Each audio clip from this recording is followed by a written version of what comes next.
First one is called space complexity. Space complexity എന്നുകൊണ്ട് നമ്മൾ ഉദ്ദേശിക്കുന്നത് എന്താണ്? amount of memory or space which is required by the algorithm. ആ ഒരു അൽഗോറിതത്തിന് ആ ഒരു പ്രോബ്ലത്തെ സോൾവ് ചെയ്യാനായിട്ട് എടുക്കുന്ന amount of മെമ്മറിയാണ് നമ്മൾ സ്പേസ് കോംപ്ലക്സിറ്റി എന്ന് വിശേഷിപ്പിക്കുന്നത്. ഇതിന് 2 കോമ്പോണൻസ് ഉണ്ട്. അതിലെ ഫസ്റ്റ് കോമ്പോണൻ്റ് എന്ന് പറയുന്നത് ഫിക്സ്ഡ് പാർട്ടാണ്. ഫിക്സ്ഡ് പാർട്ട് എന്ന് പറയുമ്പോഴത്തേനും എൻ്റെ ഈ ഒരു പ്രോഗ്രാമിൽ ത്രൂ ഔട്ട് ഒരിക്കലും ആ ഒരു സ്പേസിൻ്റെ യൂട്ടിലൈസേഷൻ മാറാനായിട്ട് പോകുന്നില്ല.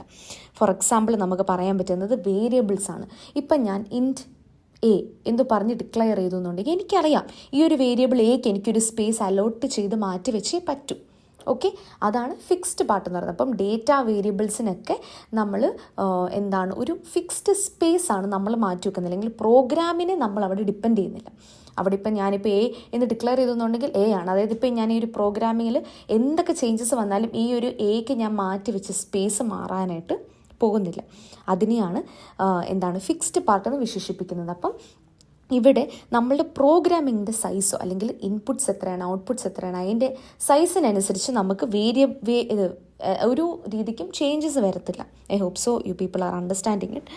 അപ്പം ഇതിൻ്റെ കീഴിൽ വരുന്നത് ഇൻസ്ട്രക്ഷൻ ആൻഡ് ഡേറ്റ, ഇത് രണ്ടുമാണ് നമ്മൾ ഫിക്സ്ഡ് പാർട്ടിൻ്റെ കീഴിൽ വരുന്നത്. വേരിയബിൾസിന് നമ്മളൊരു സ്പേസ് മാറ്റി വെക്കുന്ന പോലെ നമ്മൾ പ്രോഗ്രാംസ് എഴുതുമ്പോഴത്തേന് കണ്ടിട്ടുണ്ട് അല്ലെ, റിട്ടേൺ സം വാല്യൂ. ഇങ്ങനത്തെ റിട്ടേൺ സ്റ്റേറ്റ്മെൻറ്റിനും നമ്മളൊരു സ്പേസ് മാറ്റി വെക്കും. ഓക്കെ, അത് നിങ്ങളുടെ മനസ്സിലിരിക്കട്ടെ.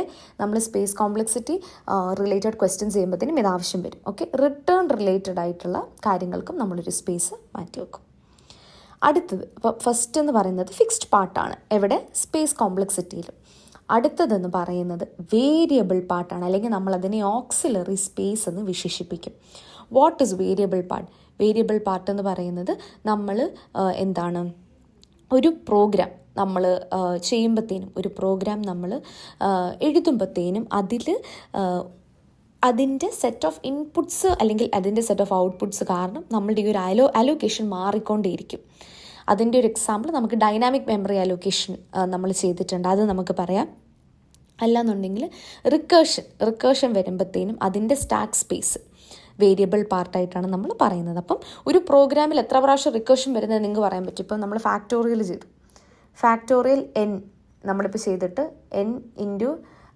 n-1 ഫാക്ട് n-1 എന്ന് പറഞ്ഞ് നമ്മൾ പ്രോഗ്രാം എഴുതിയത് നിങ്ങൾക്ക് ഓർക്കുന്നുണ്ട് എന്ന് ഞാൻ വിശ്വസിക്കുന്നു. ഇങ്ങനത്തെ സിറ്റുവേഷനിൽ എന്നിൻ്റെ വാല്യൂ എന്താണ് എന്നറിയാണ്ട് നമുക്കൊരിക്കലും സ്പേസ് അലോക്കേറ്റ് ചെയ്യാനായിട്ട് സാധിക്കത്തില്ല അല്ലേ.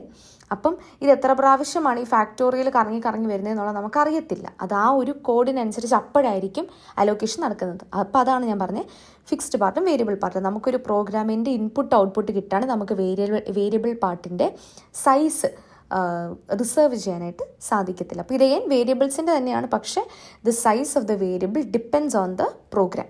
അതാണ് വേരിയബിൾ പാർട്ട് എന്ന് പറയുന്നത്.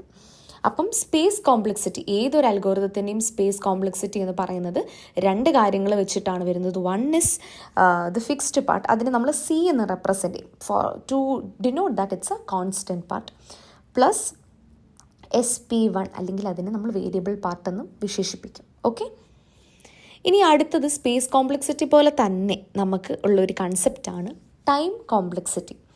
ടൈം കോംപ്ലക്സിറ്റി എന്ന് പറയുമ്പോഴത്തേനും ടൈം കോംപ്ലക്സിറ്റിയിൽ നമ്മൾക്ക് ഒരു അൽഗോറിതം എത്ര സമയം കൊണ്ടാണ് കംപ്ലീഷൻ റീച്ച് ചെയ്യുക. Okay, how much will it run to completion, ആ ഒരു കീവേഡ് ഇമ്പോർട്ടൻ്റ് ആണ്. How much time will it take to run to completion എന്നുള്ളതാണ് ടൈം കോംപ്ലക്സിറ്റിയും കൊണ്ട് നമ്മൾ ഇവിടെ ഉദ്ദേശിക്കുന്നത്. എഗെയിൻ ടൈം കോംപ്ലക്സിറ്റി നമുക്ക് 2ആയിട്ട് ക്ലാസിഫൈ ചെയ്യാനായിട്ട് സാധിക്കും. ഈ ഒരു ടൈം കോംപ്ലക്സിറ്റിയിൽ എഗെയിൻ നമുക്ക് കമ്പൈൽ ടൈം ഉണ്ട്, എക്സിക്യൂഷൻ ടൈം ഉണ്ട്. ഈ ഒരു കമ്പൈൽ ടൈം എന്ന് പറയുന്നത് കോൺസ്റ്റൻ്റ് ആണ്.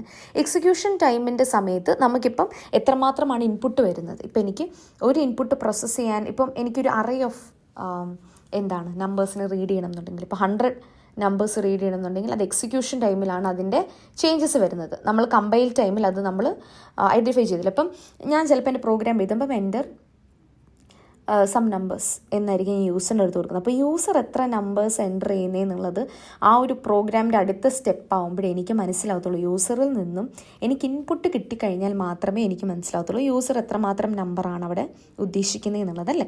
അതാണ് എക്സിക്യൂഷൻ ടൈം. അതൊക്കെയാണ് എക്സിക്യൂഷൻ ടൈമിനെ ഡിപ്പെൻഡ് ചെയ്യുന്നത്, അല്ലെങ്കിൽ that makes up the execution time.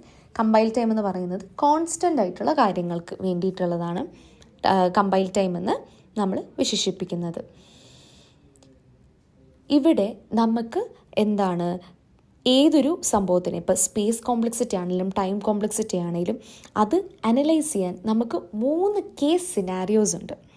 ആ 3 കേസ് സിനാരിയോ ഞാൻ ഓൾറെഡി ഡിസ്ക്രൈബ് ചെയ്തതാണ്. Worst case, best case and average case. ചില അൽഗോരിതംസ് എന്ത് ചെയ്യുന്നത് വെച്ച് കഴിഞ്ഞാൽ ബെസ്റ്റ് കേസിൽ അടിപൊളിയായിട്ട് പെർഫോം ചെയ്യും, ആവറേജ് കേസിലും ഓക്കെ ആയിരിക്കും, പക്ഷെ വേഴ്സ്റ്റ് കേസ് അവർ അത്ര നന്നായിട്ട് പെർഫോം ചെയ്യത്തില്ല. അപ്പം അങ്ങനത്തെ സിറ്റുവേഷൻസൊക്കെ അവോയ്ഡ് ചെയ്യാനായിട്ട് നമ്മൾ ഈ 3 കേസസും നമ്മൾ മൈൻഡിലെടുക്കണം. എന്തൊക്കെയാണ് ആ 3 കേസസ് എന്നുള്ളത് ഞാൻ നിങ്ങൾക്കത് എക്സ്പ്ലെയിൻ ചെയ്ത് തരുന്നതായിരിക്കും. ഒരു അൽഗോരിതം അനലൈസ് ചെയ്യാനായിട്ട് നമ്മൾക്ക് വേണ്ടി വരുന്ന 3 കേസ് കോംപ്ലക്സിറ്റി. ആദ്യത്തേത് ഞാൻ സ്റ്റാർട്ട് ചെയ്യുന്നത് വേഴ്സ്റ്റ് കേസ് കോംപ്ലക്സിറ്റിയാണ്. വേഴ്സ്റ്റ് കേസ് കോംപ്ലക്സിറ്റി എന്ന് നമ്മൾ ഉദ്ദേശിക്കുന്നത് it is where we have to take maximum number of steps on any instance of size n. ഇതിന് ഞാൻ എഗെയിൻ ഒരു എക്സാമ്പിൾ വെച്ചിട്ട് നിങ്ങൾക്ക് എക്സ്പ്ലെയിൻ ചെയ്യാം, അപ്പോൾ നിങ്ങൾക്ക് കുറച്ചുകൂടി ഈസി ആയിരിക്കും. നമ്മളെല്ലാവരും ലീനിയർ സെർച്ചിനെ പറ്റി കേട്ടിട്ടുണ്ടല്ലേ. What is linear search? നമ്മളൊരു അറേയിൽ ഒരു എലമെൻറ്റിനെ സെർച്ച് ചെയ്യും. ജസ്റ്റ് ഇമാജിൻ ഈ ഒരു അറേ 1, 5, 7, 10. ഈ ഒരു അറേയിൽ I'm trying to search for a number 12. Okay, ഈ ഒരു 12 ഇവരിവിടെ ഫസ്റ്റ് നോക്കി, സെക്കൻഡ് നോക്കി, തേർഡ് നോക്കി, ഫോർത്ത് നോക്കി, ഇവിടെ ഒന്നും 12 കാണുന്നില്ല. So which means that the maximum number of steps are taken. Okay, ഇതൊരു വേഴ്സ്റ്റ് കേസ് സിനാരിയോ ആണ്. അതായത് ലീനിയർ സെർച്ചിൻ്റെ വേഴ്സ്റ്റ് കേസ് സിനാരിയോ എന്ന് പറയുന്നത് ദ വാല്യൂ ഇസ് ഐദർ ലാസ്റ്റിലായിരിക്കും, അല്ലാന്നുണ്ടെങ്കിൽ ഈ ലിസ്റ്റിലേ ഇല്ലാത്തൊരു സിറ്റുവേഷൻ ആണെന്നുണ്ടെങ്കിൽ അവരെ നമ്മൾ വേഴ്സ്റ്റ് കേസ് സിനാരിയോ എന്ന് നമ്മൾ വിശേഷിപ്പിക്കും. ഓക്കെ, അതാണ് ഈ ഒരു വേഴ്സ്റ്റ് കേസ് കോംപ്ലക്സിറ്റി എന്നോട് നമ്മൾ ഉദ്ദേശിക്കുന്നത്. മാക്സിമം നമ്പർ ഓഫ് സ്റ്റെപ്സ് ഞാൻ പെർഫോം ചെയ്യേണ്ടി വരും to get that input. Okay, അതൊരു കേസ് സിനാരിയോ ആണ്. ബെസ്റ്റ് കേസ് സിനാരിയോ എന്ന് പറഞ്ഞാൽ എന്താണ്? ഈ ഒരു ലീനിയർ സെർച്ചിൽ എന്താണ് എൻ്റെ ബെസ്റ്റ് കേസ് സിനാരിയോ? അതെ, ഫസ്റ്റ് എലമെൻറ്റ് തന്നെ ഞാൻ സെർച്ച് ചെയ്യുമ്പോൾ എൻ്റെ കീ 1 ആണെങ്കിൽ, ഞാൻ 1ന് വേണ്ടിയാണ് സെർച്ച് ചെയ്യുന്നതെന്നുണ്ടെങ്കിൽ ഞാൻ ആദ്യം തന്നെ എനിക്ക് ഫസ്റ്റ് എലമെൻറ്റിൽ തന്നെ എനിക്ക് 1 കിട്ടി. അപ്പം എനിക്ക് ഒരു സ്റ്റെപ്പിൽ കാര്യം കഴിഞ്ഞു, എനിക്ക് അവിടെ 4 സ്റ്റെപ്പ് ചെയ്യേണ്ട ആവശ്യം വന്നില്ല. അതാണ് എൻ്റെ best case complexity. So the minimum number of സ്റ്റെപ്സിനുള്ളിൽ എനിക്കൊരു ഔട്ട്പുട്ട് കിട്ടുവാണ് എന്നുണ്ടെങ്കിൽ അതിനെ ഞാൻ ബെസ്റ്റ് കേസ് കോംപ്ലക്സിറ്റി എന്ന് വിശേഷിപ്പിക്കും. ഇനി ആവറേജ് കേസ് കോംപ്ലക്സിറ്റി, ഇതേ എക്സാമ്പിൾ തന്നെ നമുക്കെടുക്കാം. ഇവിടെ എൻ്റെ കീ 5 or 7 ആണെന്ന് വിചാരിക്കാം. ഓക്കെ, അല്ലെങ്കിൽ ഇപ്പം എൻ്റെ കീ 7 ആണ്, 5 or 7 വാട്ട്സ് ആണെന്ന് വിചാരിക്കാം. ആദ്യമേ ഞാൻ 1ൽ വന്നു, എനിക്ക് കിട്ടിയില്ല. 5ൽ വന്നു, എനിക്ക് കിട്ടിയില്ല. 7ൽ വന്നപ്പോൾ എനിക്ക് കിട്ടി. അതായത് approximately somewhere in between, maximum അല്ല മിനിമം അല്ല. Okay, somewhere in an average number of സ്റ്റെപ്സിനുള്ളിൽ എനിക്ക് ആ ഒരു ഡിസയേർഡ് കീനെ കിട്ടുകയാണ് ചെയ്തേക്കുന്നത്. ഇങ്ങനത്തെ സിറ്റുവേഷൻസിനെയാണ് നമ്മൾ ആവറേജ് കേസ് കോംപ്ലക്സിറ്റി എന്ന് വിശേഷിപ്പിക്കുന്നത്. So average number of steps കൊണ്ട് നമ്മളുടെ ഡിസയേർഡ് റിസൾട്ട് കിട്ടിക്കഴിഞ്ഞു എന്നുണ്ടെങ്കിൽ we can tell that it's average case scenario. ഈ 3 സിറ്റുവേഷനും നമ്മൾ കൺസിഡർ ചെയ്യും. എവിടെ നമ്മൾക്കിപ്പം ഒരു അൽഗോരിതം എഴുതുമ്പോഴത്തേനും ബെസ്റ്റ് കേസ് സിനാരിയോയിൽ നല്ല റിസൾട്ട് കിട്ടണം, വേഴ്സ്റ്റിലും കിട്ടണം, ആവറേജിലും കിട്ടണം. അപ്പോൾ ഇത് 3 നമ്മൾ മനസ്സിൽ വിചാരിച്ചിട്ടായിരിക്കും നമ്മൾ ഏതൊരു സിറ്റുവേഷനും എടുത്ത് എഴുതുന്നത്. Okay, so I hope so നിങ്ങൾക്ക് ആ ഒരു കൺസെപ്റ്റ് മനസ്സിലായി എന്നുള്ളത്.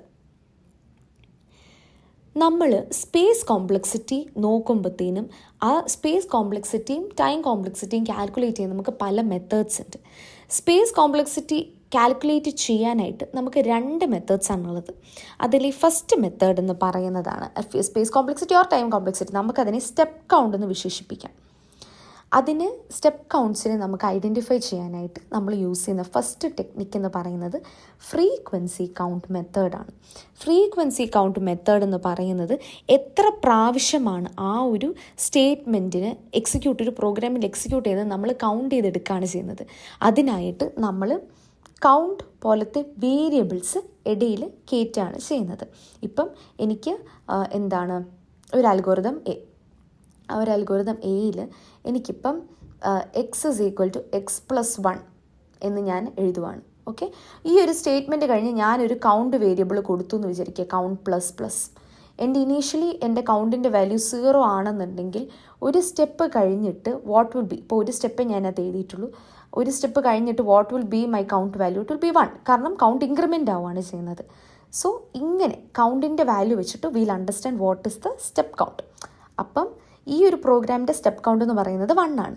അങ്ങനെയാണ് നമ്മൾ ഫ്രീക്വൻസി കൗണ്ട് നമ്മൾ ചെയ്യുന്നത്. എത്ര നമ്പർ ഓഫ് ടൈംസ് ആണ് ഒരു സ്റ്റേറ്റ്മെൻറ്റ് ഒരു പ്രോഗ്രാമിങ്ങിൽ എക്സിക്യൂട്ട് ചെയ്യുന്നത് എന്നുള്ളത് കൗണ്ട് ചെയ്തെടുക്കുന്നതിനെയാണ് ഫ്രീക്വൻസി കൗണ്ട് അല്ലെങ്കിൽ കൗണ്ടിങ് മെത്തേഡ് എന്ന് നമ്മൾ ഉദ്ദേശിക്കുന്നത്.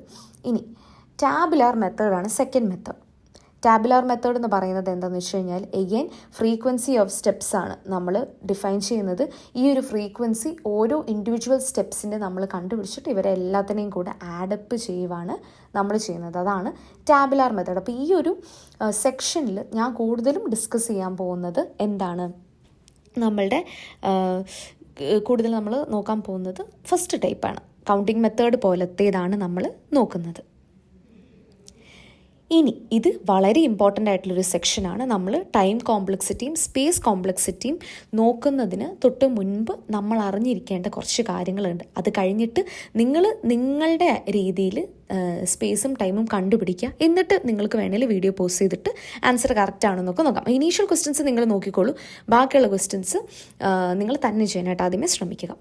സ്പേസ് കോംപ്ലക്സിറ്റി വരുമ്പോഴത്തേനും ഞാൻ നേരത്തെ പറഞ്ഞിരുന്നു, ഓരോ വേരിയബിൾസിനും 1 സ്പേസ് വെച്ചിട്ട് കിട്ടും.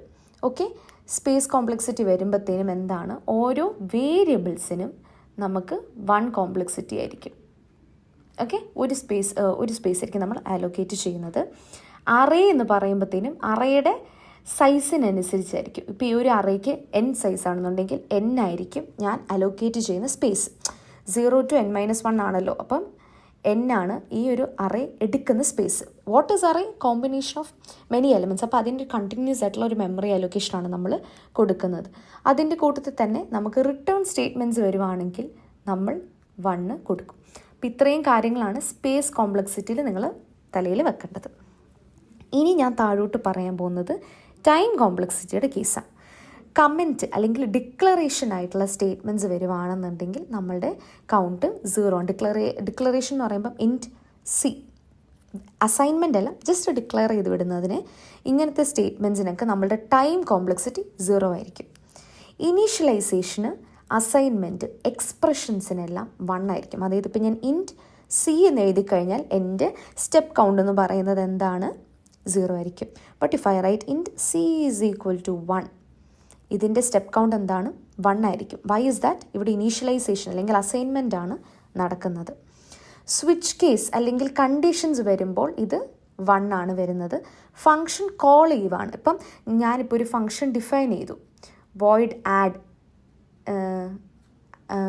a+b സംതിങ് ഞാൻ എന്തെങ്കിലും എഴുതുവാണ്. And in my main function if I'm calling this sum is equal to add, ഇങ്ങനെ ഞാൻ കോൾ ചെയ്യുവാണെന്നുണ്ടെങ്കിൽ, ഏതെങ്കിലും ഒരു ഫംഗ്ഷൻ ഞാൻ കോൾ ചെയ്യുവാണെങ്കിൽ it will have 1 step count. Okay, break, continue, return പോലത്തെ സ്റ്റേറ്റ്മെൻറ്റ്സിന് 1 സ്റ്റെപ്പ് കൗണ്ടാണ് ഉണ്ടായിരിക്കുക. ഡൈനാമിക് മെമ്മറി അലോക്കേഷൻ, അതായത് മാലോക്ക്, കാലോക്ക് പോലത്തെ ഫങ്ഷൻസിനൊക്കെയും 1 ആയിരിക്കും നമ്മൾ സ്റ്റെപ്പ് കൗണ്ട് അലോക്കേറ്റ് ചെയ്യുന്നത്. ഹെഡർ, ഫങ്ഷൻ്റെ ഹെഡർ അല്ലെങ്കിൽ ഡിക്ലറേഷൻസ് അങ്ങനത്തെ കാര്യങ്ങളൊക്കെ വരുമ്പോഴത്തേനും ഇറ്റ് ഇസ് 0. ഐട്രേറ്റീവ് സ്റ്റേറ്റ്മെൻറ്റ്സ് ഉണ്ടല്ലേ നമുക്ക്, എന്താണ് ഈ do while, for loop, while, അപ്പം അതെല്ലാം ആ ഒരു എക്സ്പ്രഷനെ ഡിപ്പെൻഡ് ചെയ്താണ്ടിരിക്കുന്നത്. എനിവേസ് നമ്മളൊരു ക്വസ്റ്റ്യൻ ചെയ്യുമ്പോഴത്തേക്കും നിങ്ങൾക്ക് മനസ്സിലാവും how can we do it എന്നുള്ളത്. അപ്പം ഇത്രയും കണ്ടീഷൻസ് മനസ്സിൽ വെച്ചിട്ട് let's do a few questions which is related to എന്താണ് step calculations, that is space complexity and time complexity.